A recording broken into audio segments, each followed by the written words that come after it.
Hello नमस्कार everyone, आप सभी का स्वागत है एक बार फिर से यूपीएससी वाला बुक सीरीज में पर्यावरण व पारिस्थितिकी की बुक श्रृंखला के अंतर्गत। यह क्लास प्रारंभिक और मुख्य परीक्षा दोनों के संदर्भ में की जा रही है। दोस्तों, आपके पास में अभी तक 2 चैप्टर हमने एनवायरनमेंट के कंप्लीट किए हैं। आज हम तीसरा चैप्टर वन्य जीव संरक्षण, wild life protection and conservation पे बात करने वाले हैं। जगदीश जांगिड़ सर पीडब्ल्यू, ये आपका टेलीग्राम हैंडल है। यहां से आपको क्लास, कंटेंट, पीडीएफ और एग्जाम रिलेटेड अपडेट जो है मिलने वाले। सो राइट अवे इस नाम को सर्च करके टेलीग्राम पे ये कम्युनिटी जरूर ज्वाइन कीजिएगा। दोस्तों, जल्दी से कमेंट करके बता देंगे आप सभी विद्यार्थी audio and video both are clear, so that I have liberty to move ahead with the class. Moving forward, जब हम यहाँ पे जैव विविधता की बात समझ रहे हैं, सीख रहे हैं, तो बायोडायवर्सिटी में जो एक सबसे इंपॉर्टेंट एस्पेक्ट या फेसेट्स जो होता है वह है संरक्षण। जैव विविधता हमारे बीच में है, बेहद अच्छी बात है, पर अगर इसे संरक्षित नहीं किया गया तो भविष्य में ये जीवों की संख्या हो चाहे पादपों की संख्या हो, कम हो सकती है, वे विलुप्ति के कगार पे आ सकते हैं। तो हमने बात करनी है वाइल्ड लाइफ कंजर्वेशन, वन्य जीव संरक्षण पे। यह आज की क्लास का जो है टारगेट बिंदु बनने वाला है। इसका उद्देश्य क्या होता है कि इन प्रजातियों को सुरक्षित किया जाए, एक स्वस्थ प्राकृतिक पारिस्थितिकी तंत्र में आवास में जो है संसाधनों के दुरुपयोग को यहां पे प्रतिबंध किया जाए। यहां पे वन्यजीव संरक्षण हेतु कई सारे राष्ट्रीय अंतर्राष्ट्रीय प्रयास किए जाते हैं। हम अंतर्राष्ट्रीय प्रयासों की यहां पे जो है, यानी आज के इस लेसन से अगर आप कोई भी 5 एग्जाम्पल दे पा रहे हैं वन्यजीव संरक्षण का, तो यह लेसन जो है सफल माना जाएगा। वन्यजीव और चाहे वनस्पति की बात करें, वाइल्ड लाइफ हो चाहे आपके पास में वेजिटेशन हो, इसमें लुप्त प्राय प्रजातियों को अंतरराष्ट्रीय व्यापार करने से रोकने पे कन्वेंशन है, convention on international trade in endangered species of wild फोना। इसको कहा जाता है साइट्स। तो साइट्स कन्वेंशन आपको याद रखना है, और साइट्स कन्वेंशन में जो एंडेंजर्ड स्पीसीज हैं, जो भी संकटग्रस्त लुप्त प्राय प्रजातियां हैं, उनके अंतरराष्ट्रीय व्यापार पे रोक लगाई जाती है, उसे रेगुलेट किया जाता है। इसे वॉशिंगटन कन्वेंशन भी कहा जाता है, वॉशिंगटन अभिसमय भी कहा जाता है। उद्देश्य यही कि जीव हो चाहे वनस्पति हो, उसका अंतरराष्ट्रीय व्यापार जो है करने से अस्तित्व पे कोई संकट नहीं पैदा होना चाहिए। आज की तारीख में इस मल्टीलेटरल ट्रीटी पे 184 देशों ने जो है हस्ताक्षर किए हैं।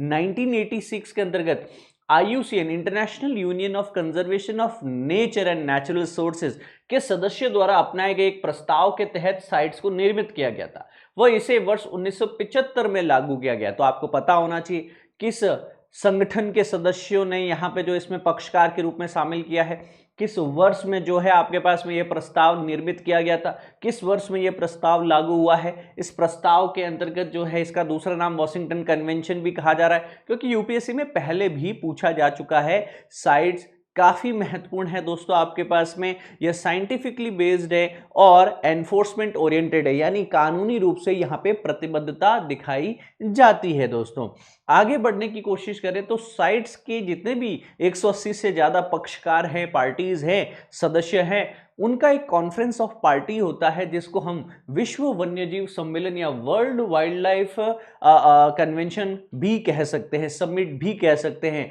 यह हर 2-3 वर्षों में एक बार होता है, जहां लुप्त प्राय प्रजातियों के व्यापार को रेगुलेट करने के लिए यहाँ पे यह कन्वेंशन किया जाता है।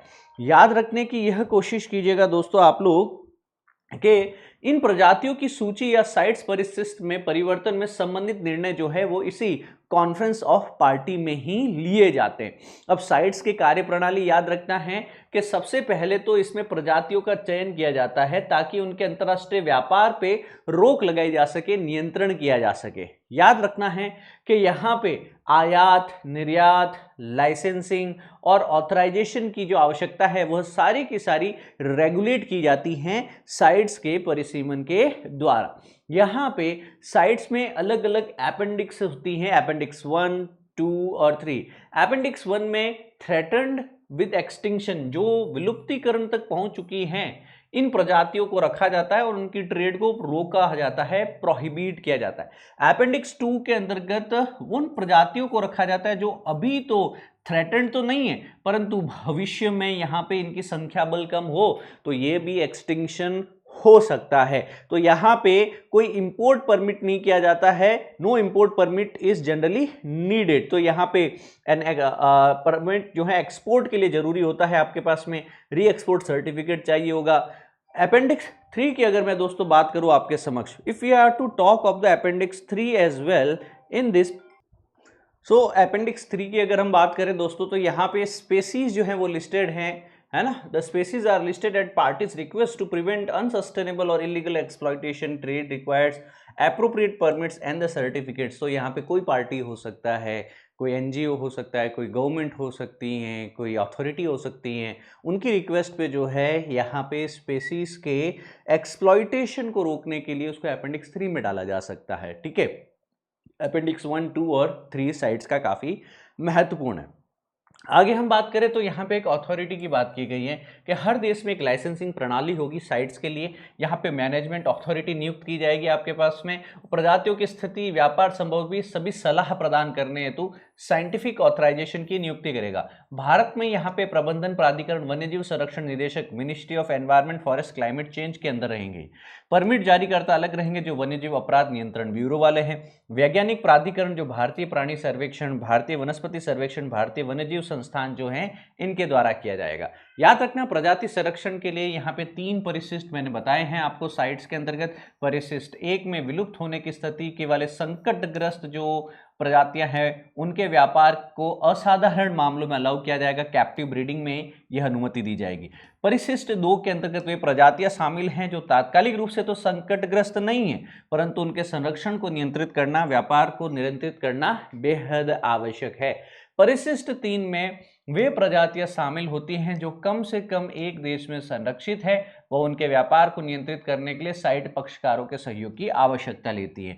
याद रखना अभी यहाँ पे साइट्स के पक्षकारों का 19वां सम्मेलन जो है वह नवंबर 2022 में यहाँ पैनामा में किया गया था।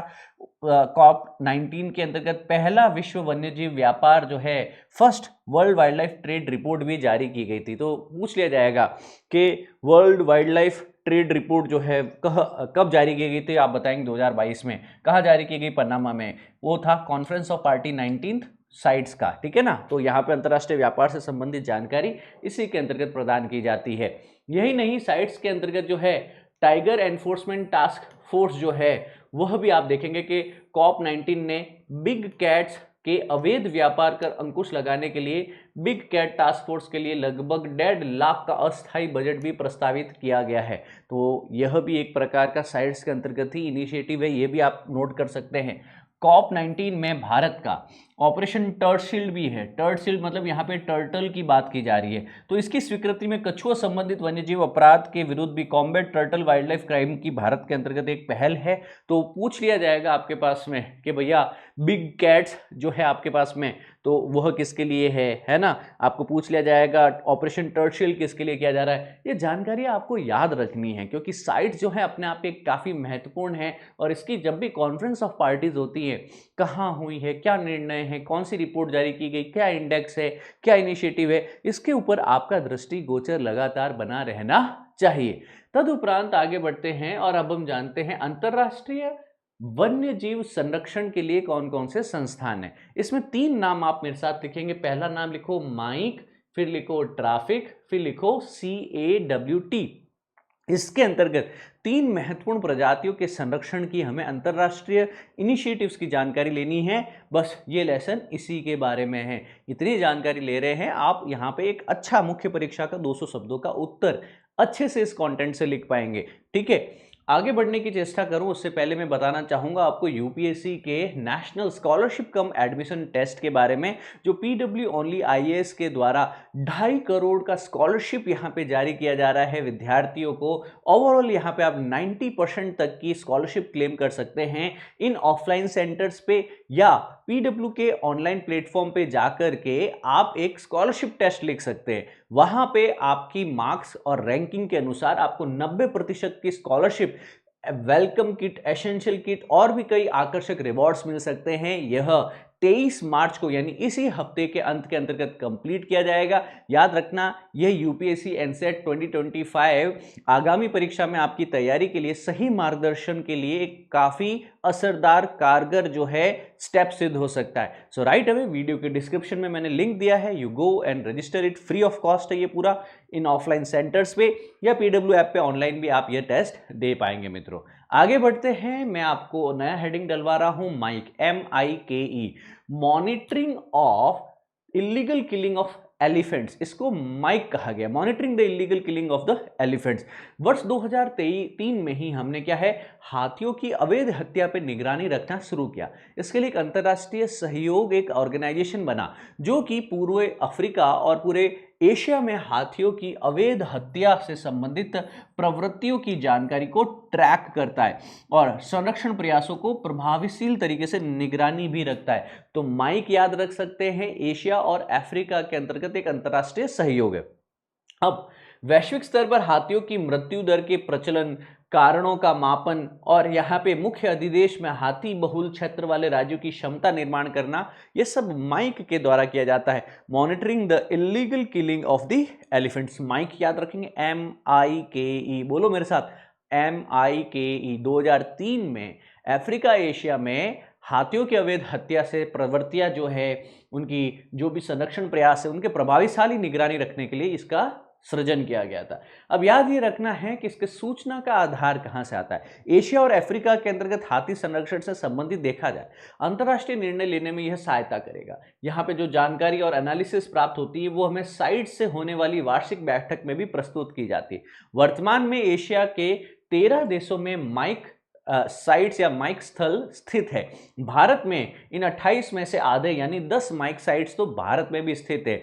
तो इसके बाद में Cambodia, Indonesia, Lao People's Republic of Malaysia, Myanmar, Thailand में भी 2-2 स्थल है। इसके अलावा बांग्लादेश, भूटान, चीन, नेपाल, श्रीलंका, वियतनाम में भी एक एक माइक साइट्स स्थित है।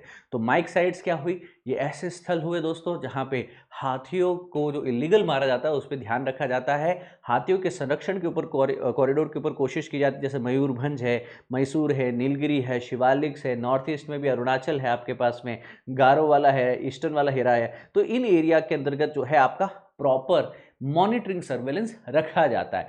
माइक जो है पूर्णतः डोनर्स के समर्थन, डोनर सपोर्ट के ऊपर ही निर्भर है।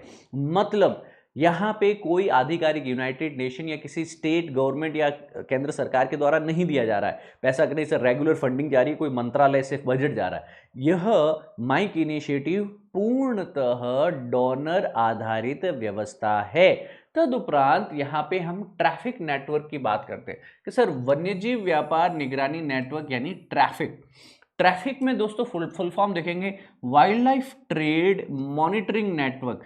ट्रैफिक यह एक NGO है, नॉन गवर्नमेंटल ऑर्गेनाइजेशन है। इसकी स्थापना वर्ष 1976 में हुई थी। यह विश्व वन्यजीव कोष या world wide fund for nature के द्वारा और अंतर्राष्ट्रीय प्रकृति संरक्षण संघ, international union of conservation of nature, IUCN, तो 2 संस्थान है, WWF एंड IUCN, इनका संयुक्त कार्यक्रम है। यह 1976 में बना हुआ एक NGO है।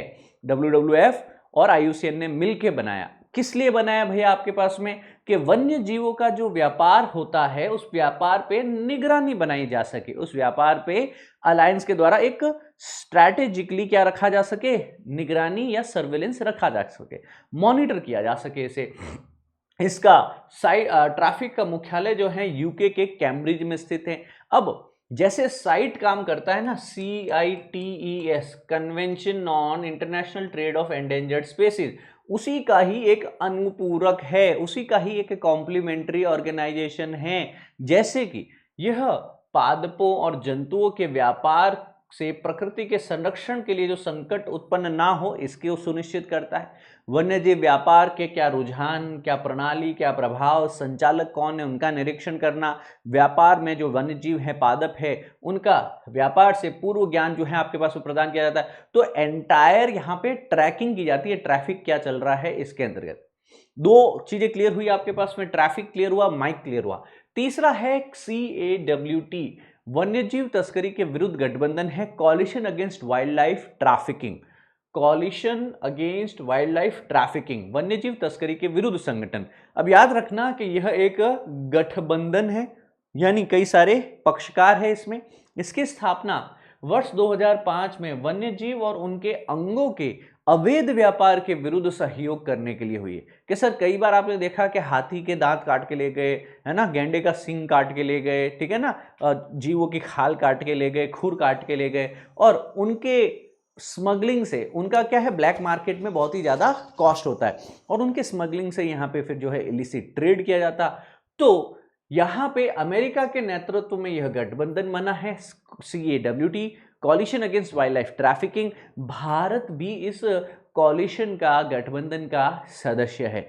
याद रखना कि यहाँ पे कंजर्वेशन इंटरनेशनल और सेव द टाइगर फ्रंट और स्मिथसोनियन इंस्टीट्यूशन और ट्रैफिक इंटरनेशनल जो है वह कैट के आरंभिक भागीदारों में से एक है।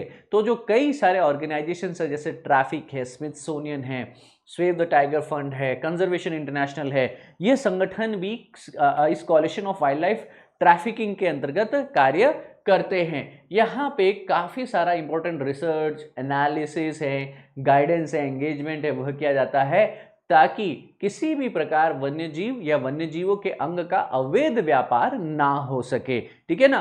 कॉलिशन जो है आपके पास में, इसके अंतर्गत भी प्रोग्रेस देखा जाए 2018 से 11 billion combined global user accounts यहाँ पे अवेयरनेस के लिए क्रिएट किए गए हैं, है ना। 47 कंपनीज जो हैं वो ऑपरेट करती है वर्ल्ड वाइड, और यहाँ पे 11 कितने बताया जा रहे हैं आपके पास में, 116 करोड़, मतलब 1 करोड़, हाँ 1 करोड़ 16 लाख से भी ज़्यादा पोस्ट है आपके पास में। इलीगल वाइल्ड लाइफ ब्लॉक की गई है, रिमूव की गई है आपके पास में। की सर्च वर्ड शेयर किए गए हैं एनहांस करने के लिए AI को, है ना। स्टाफ की ट्रेनिंग है, यहाँ पे फ्लैग किया जाता है साइबर स्पॉटर वॉलंटियर्स को, सोशल मीडिया एंगेजमेंट किया जाता है, क्योंकि जनरली ये ट्रेड क्या होती है, क्रॉस बॉर्डर हो रही है, और ये क्रॉस बॉर्डर ट्रेड हो रही होती है, सारी ऑनलाइन भी हो रही होती है। तो यहाँ पे ज़्यादा से ज़्यादा हम कोशिश करते हैं कि वाइल्ड लाइफ ट्रैफिकिंग को जो है ऑनलाइन भी ट्रैक किया जा सके, उसे पकड़ा जा सके, उसे रोका जा सके इंटरवेंशंस के द्वारा। अब CMS की हम बात करते हैं। अगला टॉपिक है CMS। CMS क्या है, कन्वेंशन ऑन माइग्रेटरी स्पेसीज, प्रवासी प्रजातियों के संरक्षण का अभिसमय। याद रखना वर्ष 1979 में बॉन, जर्मनी के एक शहर बॉन में जो है अंतरराष्ट्रीय संधि ट्रीटी संपन्न हुई। इसे वर्ष 1983 में 4 वर्ष उपरांत लागू किया गया। इसी CMS का दूसरा नाम जो है वह बॉन कन्वेंशन भी है। यहाँ पे वैश्विक वन्यजीव सम्मेलन यानी ग्लोबल वाइल्ड लाइफ कॉन्फ्रेंस के नाम से भी इसको जाना जाता है। तो मैं CMS कह दूं, कन्वेंशन ऑन माइग्रेटरी स्पीसीज, मैं बॉन कन्वेंशन कह दूं, मैं ग्लोबल वाइल्ड लाइफ कॉन्फ्रेंस कह दूं। ये तीनों ही सबसे पहले किस वर्ष संपन्न हुए, 1979। किस वर्ष लागू हुए, 1983। ये दोनों चीजें आपने याद रहनी है। तदुपरांत आपको यह याद रहना है कि कार्य क्षेत्र क्या है और इसका उद्देश्य क्या है। एकमात्र वैश्विक और संयुक्त राष्ट्र आधारित अंतर सरकारी संगठन जो विशेष रूप से स्थलीय, जलीय, प्रवासी पक्षी प्रजातियों के संरक्षण के लिए स्थापित किया गया है आपके पास में। तो चाहे आपके पास में स्थलीय जीव हो, जलीय जीव हो, प्रवासी पक्षी हो, उनके लिए इंटर गवर्नमेंटल ऑर्गेनाइजेशन है, यूनाइटेड नेशन आधारित IGO, जो कि यूनाइटेड नेशन जो है पूरा विश्व की सारी सरकारें इसमें साथ में आकर के काम करती है। तो बॉन कन्वेंशन जो है वो एक वाइडर है, गवर्नमेंट की भी पूरी एजेंसीज, पूरे संसाधन इसमें साथ में काम करने वाले हैं। अब बॉन कन्वेंशन जो है आपके पास में किस नाम से जाना जाता है, यूनाइटेड नेशन की एक एनवायरमेंटल ट्रीटी है, यह याद रखना है। टेरेस्ट्रियल, एक्वेटिक और एवियन माइग्रेटरी बर्ड्स और उन बर्ड्स के हैबिटेट के ऊपर काम किया जाता है ना। यह किस वर्ष यहाँ पे एनफोर्समेंट में आया, यह भी याद रख सकते हैं, 1 नवंबर 1983 के अंतर्गत। इसमें भी 2 अपेंडिक्स याद रखना है आप लोगों को। पहला है एंडेंजर्ड और थ्रेटन्ड विद एक्सटिंक्शन है, और दूसरा है जो अनफेवरेबल कंजर्वेशन स्टेटस है जिनका, ठीक है ना। ये दोनों CMS में आते हैं। लुप्त प्राय, थ्रेटन्ड विद एक्सटिंक्शन आ गया, और दूसरा अंतरराष्ट्रीय सहयोग से लाभान्वित होने वाली प्रवासी प्रजातियां, माइग्रेटरी स्पेसी, परिशिष्ट 2 के अंतर्गत आते हैं। साइट्स CMS जो है दोस्तों, इसका डेटा कई बार एग्जाम में पूछा गया है दोस्तों। आपके पास में मेंबरशिप जो है वो काफ़ी बढ़ चुकी है, 92 मेंबर्स है आज की तारीख में 2005 तक। Parties from Africa, central and south America, Asia and Europe, सारे बॉन कन्वेंशन में अधिकतर जो है इसमें हिस्सेदार है। एक और चीज कि यहाँ पे 13वां अभिसमय हुआ कॉन्फ्रेंस ऑफ पार्टी हुआ। यह वर्ष 2020 में गुजरात गांधीनगर में हुआ और इसमें भारत ने अगले 3 वर्षों के लिए कॉन्फ्रेंस ऑफ पार्टी के अध्यक्ष नियुक्त किया गया था। तो क्या भारत सीएमएस का प्रेसिडेंट रह चुका है, सीओपी का प्रेसिडेंट रह चुका है? तो आंसर है यस, रह चुका है। अब यहाँ पे इस पक्षकारों का 14th कन्वेंशन जो है, कॉन्फ्रेंस ऑफ पार्टी जो है, वो पहली बार विश्व के प्रवासी प्रजातियों की स्थिति की रिपोर्ट जो है ना, the status of migratory birds species की यहाँ पे दी गई थी और यहाँ पे परिशिष्ट में 14 प्रवासी प्रजातियों को और जोड़ा गया। तदुपरांत है आपके पास में एक और नया इनिशिएटिव्स, ठीक है ना, central Asian mammal initiative, central Asian mammal initiative CAMI, chemo, मध्य एशियाई स्तनपाई पहल इसको कहा जाता है दोस्तों। यह भी कन्वेंशन ऑन माइग्रेटरी स्पीसीज के अंतर्गत ही एक कॉन्फ्रेंस में अडॉप्ट किया गया 2020 में। यह कॉन्फ्रेंस ऑन माइग्रेटरी स्पीसीज का ही एक अंग है। इसका उद्देश्य मध्य एशिया की 15 प्रजातियां जो स्तनपाई प्रजातियां हैं उनका आवास और आवास का संरक्षण करना है। जो स्तनपाई है आपके पास में सेंट्रल एशिया के मैमल्स हैं, वहां पे कहीं न कहीं 2021 से 26 तक 5 वर्षों के लिए इसे मंजूर किया गया, वित्त पोषित किया जाएगा। IUCN सेव आवर स्पीसीज के इनिशिएटिव के माध्यम से इसका वित्त पोषण भी किया जाना तय हुआ है, ठीक है ना। अब IUCN क्या है, इसकी भी जानकारी होनी चाहिए। फुल फॉर्म है international union of conservation of nature. यहां पे इसकी स्थापना प्रकृति के संरक्षण, प्राकृतिक संसाधनों के सतत उपयोग के कार्य करने वाला एक गैर सरकारी संगठन के रूप में हुआ, इंटरनेशनल NGO के रूप में हुआ। इसका मुख्यालय स्विट्जरलैंड के ग्लैंड नामक स्थान पे, कहां पे है, ग्लैंड नामक स्थान पे है। यह एक रेड डेटा बुक जो है वह पब्लिश करता है। क्या पब्लिश करता है? Red data book. उससे पहले बताना चाहूंगा इसका काम क्या है। IUCN रिसर्च करता है, परियोजनाएं बनाता है, सिफारिशें देता है, प्रचार व शिक्षा के लिए भी कार्य करता है ताकि प्रजाति के लिए यहाँ पे संरक्षण किया जा सके। यह रेड लिस्ट या रेड डेटा बुक भी जारी करता है। वर्ष 1964 से IUCN जो है रेड लिस्ट यानी संकटग्रस्त पादप व जंतुओं का वैश्विक संरक्षण स्थिति जो है वह विस्तृत सूची जारी करता है। इस माध्यम से वह प्रजातियों को लीस्ट कंसर्न, थ्रेटन्ड और एक्सटिंक्ट लेवल में रखता है। अब इसमें क्या होता है दोस्तों आपके पास में कि IUCN की रेड लिस्ट में गुलाबी और हरे पृष्ठ में 2 अलग अलग कलर के अंतर्गत कोड में प्रजातियों की लिस्ट सूची देता है हमें। इस लिस्ट में, इस सूची में गुलाबी पृष्ठ जो है इस पर गंभीर रूप से संकटग्रस्त क्रिटिकली एंडेंजर्ड प्रजातियों की जानकारी उपलब्ध होती है। हरा पृष्ठ होता है, यहाँ पर वह प्रजातियां होती हैं जो पहले से संकटग्रस्त थी परंतु बाद में इनका स्तर जो है आपके पास में संकटग्रस्त नहीं रहा, मतलब पहले जिनका संख्या कम था अब वो संख्या सुधर चुका है, गुलाबी से वह ग्रीन आ चुका है। यहाँ पे जितनी भी प्रजातियां हैं वह 2 प्रकार की हो सकती है, या तो उनका संख्या बल है, मतलब उनका डेटा हमारे पास है, या डेटा नहीं है। अगर डेटा है तो आगे बात अलग है, डेटा नहीं है तो उसे नॉट इवैल्यूएटेड कहेंगे।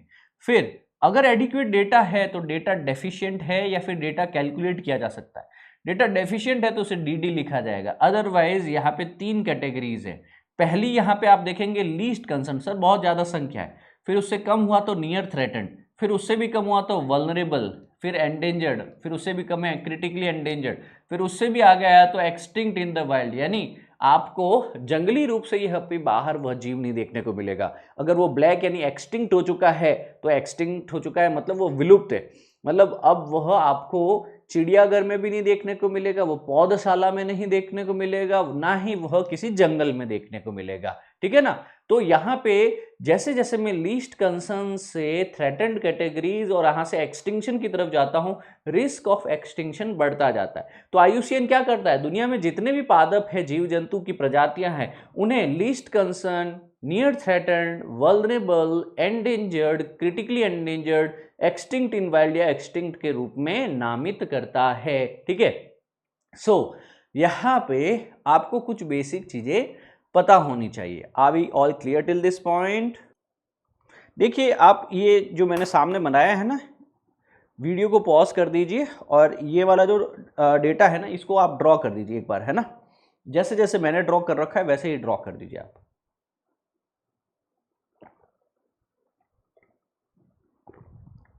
ठीक है भैया। कर लिया आप लोगों ने?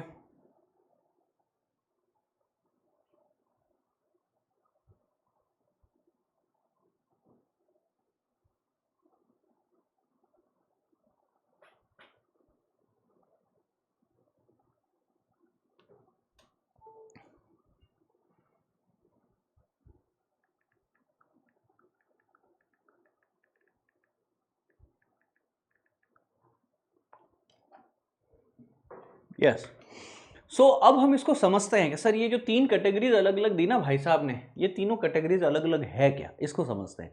सो सबसे पहले यह समझिए IUCN की रेड लिस्ट में प्रजातियों का मानदंड क्या है। अगर मैं कहता हूं किसी भी प्रजाति को, यहां पे इन भाई साहब ने कहा कि सर नॉट इवेल्युएटेड है, तो इसका क्या मतलब है?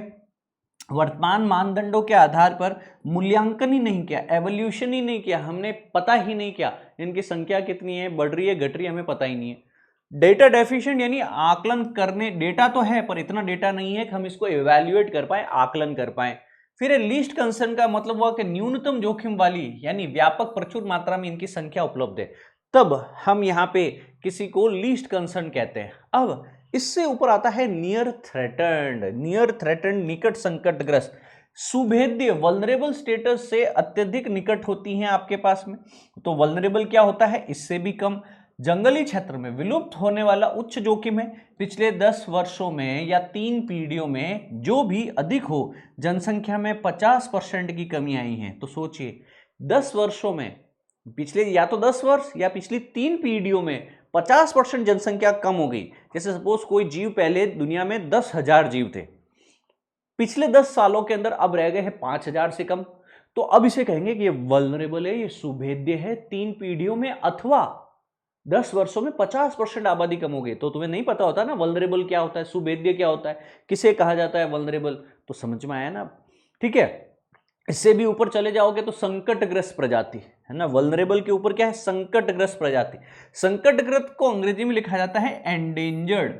ये क्या है कि सर जंगली क्षेत्रों में विलुप्त होने का जोखिम बहुत ही ज्यादा। अगर जंगल में बने रहे ना तो ऑलरेडी यहां वल्नरेबल तक 50% तो जनसंख्या गायब हो ही चुकी है। यहां पे अगर इनको जंगल में ही रखा गया तो ये और ज्यादा क्या हो जाएंगे? विलुप्त हो जाएंगे। पिछले 10 वर्ष या 3 पीढ़ियों में जनसंख्या 70% से अधिक कम हो जाए तो एंडेंजर्ड कहलाती है। तो तुम्हें परिभाषाएं नहीं पता थी ना कि वल्नरेबल क्या है, एंडेंजर्ड क्या है, संकटग्रस्त क्या है। तो देखो तुम्हें बता रहा हूं मैं कि यहाँ पे 3 पीढ़ी 10 साल में 50% कम हो गया, यहाँ पे 3 पीढ़ी 10 साल में लगभग 70% कम हो गया, तो वो वल्नरेबल है। इसके उपरांत क्रिटिकली एंडेंजर्ड क्या हुआ कि सर वनों में विलुप्त होने के बहुत ज्यादा नजदीक है। क्यों विलुप्त? मतलब गायब, पीछे एक ही आदमी नहीं बचेगा। कि सर पिछले 10 वर्ष या 3 पीढ़ियों में जो भी अधिक हो, जनसंख्या में 90% से अधिक कमी हो, 90% कम हो, तो एक क्रिटिकली एंडेंजर्ड। कि सर 2015 में एक जीव जो है आपके पास में, उनकी संख्या थी 1000 पूरे दुनिया में, पर अब वह 100 जीव बचे हैं मात्र। लास्ट 900 जीव पिछले 10 साल में गायब हो गए, मर गए। लास्ट इस प्रजाति के 100 जीव बचे, तो उसको हम कहेंगे क्रिटिकली एंडेंजर्ड है। अब इससे भी बुरा क्या हो सकता है गुरुदेव? इससे भी बुरा हो सकता है एक्सटिंक्ट इन द वाइल्ड। यानी अगर जंगल में है, वनों में छोड़ा, वाइल्ड लाइफ में छोड़ दिया तो खत्म हो जाएंगे। तो हम वहां से ही उन 10-20 जीवों को उठा करके लेके आ जाते हैं, कैप्टिविटी में रखते हैं। यानी सपोज उनको प्रजनन घर के अंदर रखा, उनको जू में रखा, यहाँ पे जोलॉजिकल पार्क्स में रखा, है ना, ताकि उनका प्रजनन हो, उनका कल्टीवेशन कर सके। ये पादप है तो उनको हर्बेरियम में रख देंगे, बॉटनिकल गार्डन्स में रख देंगे, नर्सरीज में रख देंगे। जीव जंतु हैं तो उनको जो है कैप्टिव ब्रीडिंग हाउस में रख देंगे, ठीक है ना, ताकि उनमें कैप्टिव ब्रीडिंग करा करके उनकी संख्या को बढ़ाया जा सके, वापस 100 से 500 और 1000 किया जा सके। तो ये होते हैं एक्सटिंक्ट इन द वाइल्ड। मतलब ढूंढने जाओगे जंगल में तो वह जीव या वह पादप नहीं मिल रहा, पर वो सिर्फ और सिर्फ कैप्टिव ब्रीडिंग में कल्टीवेट किया जा रहा है उसको। वो सिर्फ आपको जो है मानव के द्वारा ही इंसिटू एक्सिटू जो स्वस्थाने हैं आपके पास में, या फिर एक्सिटू जो भी इंसिटू एक्सिटू कंजर्वेशन है, वैसे ही यह देखने को मिल सकता है। लास्ट में है आपका विलुप्त। जैसे चीता विलुप्त हो चुका है भारत में वाइल्ड में, यानी एक्सटिंक्ट है भैया। ना ही तो जंगल में मिल रहा, ना ही कैप्टिविटी में मिल रहा, कोई भी ज्ञात जीवित बचा ही नहीं है आपके पास में, ठीक है ना। सो यहां पे अब चीजें समझ में आई तुमको। Not evaluated, data deficient, list concern बहुत ज्यादा है, नियर वल्नरेबल, वल्नरेबल के पास वल्नरेबल 50% आबादी 10 साल में गायब, 70% है तो एंडेंजर्ड है, 90% गायब तो क्रिटिकली एंडेंजर्ड है ना। एक्सटिंक्ट इन द वाइल्ड यानी वाइल्ड में, जंगल में प्राकृतिक रूप से नहीं मिल रहा है, कैप्टिव पोजीशन में मिलेगा। एक्सटिंक्ट मतलब अब कैप्टिव में भी नहीं है, टाटा बाय बाय, गो गोवा गॉन, ठीक है ना। तो IUCN ये इस प्रकार यहाँ पे इनको ईयर मार्क करता है। सबसे ज्यादा कंफ्यूजन तुम्हें पता है बच्चों किस में होता है? इन 3 चीजों में होता है। ये तीनों चीजें तुमको आज याद आ गई? किस किस को याद रहेगी?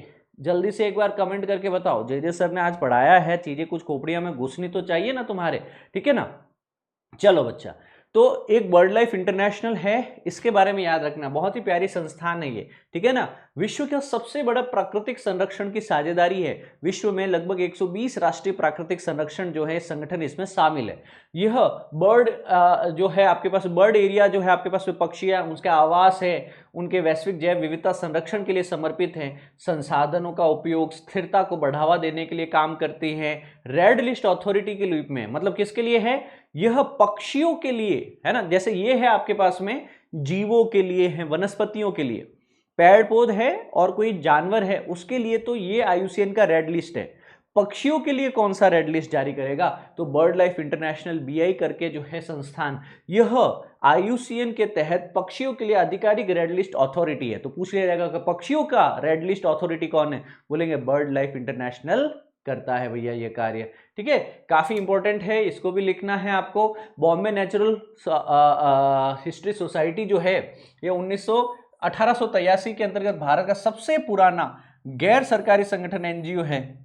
उद्देश्य है संरक्षण, जैव विविधता में अनुसंधान करना, भारत की समृद्ध प्राकृतिक विरासत का अध्ययन, संरक्षण करना, और इसका एक जर्नल भी है, क्या है? The journal of the Bombay natural history society. ये प्रकाशित करता है अपनी अनुसंधान को, अन्य अनुसंधानों को भी। उल्लेखनीय हस्तियों में पक्षी विज्ञानी सलीम अली, भारत के जो पक्षी विज्ञान हैं, S डिलन रिप्ले जो हैं, यह भी इसमें बड़े बड़े नाम शामिल हैं आपके the Bombay natural history society. काफी इंपॉर्टेंट है दोस्तों। फिर है वर्ल्ड वाइल्ड लाइफ फंड 1961 के अंतर्गत है दोस्तों, इसके द्वारा ही तो, वर्ल्ड वाइल्ड लाइफ फंड द्वारा ही तो आपके पास में ट्रैफिक को शुरू किया गया था, ये याद रखना है। लिविंग प्लेनेट रिपोर्ट जो है 1998 से यह जारी करता है ना। आपके पास में अर्थ आवर भी आपको पता होना चाहिए। अर्थ आवर पता है कि नहीं आपको? पता है अर्थ आवर मतलब हम हर साल 60 मिनट के लिए जो क्या करते हैं, लाइट्स बंद कर देते हैं। तो यहाँ पे अर्थ के कंजर्वेशन के लिए यहाँ पे कम करते हैं हम लोग, है ना, ताकि बायोडाइवर्सिटी के लिए, अर्थ के कंजर्वेशन के लिए यह कार्य किया जाता है, ठीक है। बाकी आपके पास में जैसे वेलिंग कमीशन जैसे है आपके पास में, वेलिंग अभ्यारण्य जैसी सिचुएशंस जो हैं, ये याद रखना है कि इंडियन ओशन में भी जो है वेल्स के संरक्षण के लिए, सदर्न ओशन में भी वेल के संरक्षण के लिए सेंचुरीज अभ्यारण्य बनाए जा रहे हैं दोस्तों आपके पास में लगातार, ठीक है। विद दिस बीइंग सेड, बाकी बेसिक जानकारी फैक्ट्स है जो मैंने यहाँ पे टेबल के फॉर्मेट में दे रखा है आपको, इस जानकारी में हम लोग यहीं तक पढ़ेंगे। अगले जानकारी में लेसन नंबर 4 के साथ में हम लोग वापस मिलेंगे बहुत ही जल्दी। With this being said, thank you, जय हिंद, सर्वदा शक्तिशाली, गॉड ब्लेस यू ऑल।